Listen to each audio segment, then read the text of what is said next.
प्रणाम सगरमाथा पुस्तक मलाई सहृदय अत्यंत प्रसिद्ध तपाईबाट प्राप्त भएकोमा सगरमाथा आदर्श शिविरको हिमशीतल कहाँदेखि तिरपासम्मको अनकन्टा ठाउँसम्मको कल्पना र डोल्पाको निर्जन सम्म अद्वितीय यात्रा वृत्तान्तलाई तपाईले यथार्थमा काव्यात्मक शब्दले बुझिदिनु भएको छ।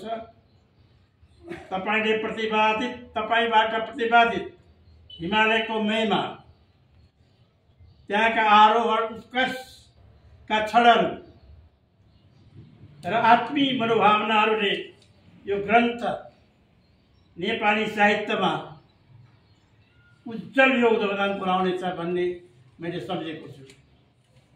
कविताजी, तपाईको सूक्ष्म दृष्टि, अनुपम अलंकार र लयात्मक युक्त लेखनले पर्वतीय साहित्यिक भावनालाई मात्र होइन, मनको अनन्त आकांक्षा संकल्पलाई समेत पाठक हृदयसम्म पुर्याउनेछ भन्ने अपेक्षा गर्दछु।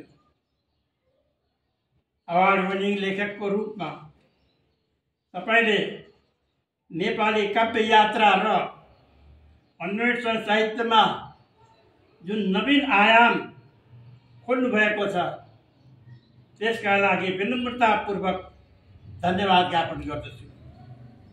यस ग्रन्थ मार्फत प्राप्त ज्ञान, अनुभव र स्फूर्ति यी सबैका लागि तपाईप्रति मेरो ऋणीपन सागरभन्दा गहिरो छ। आशा छ भविष्यमा पनि यस्तै मनोहर र प्रेरणादायी कृति सगरमाथा हामीलाई समृद्ध बनाउँदै जानुहोला।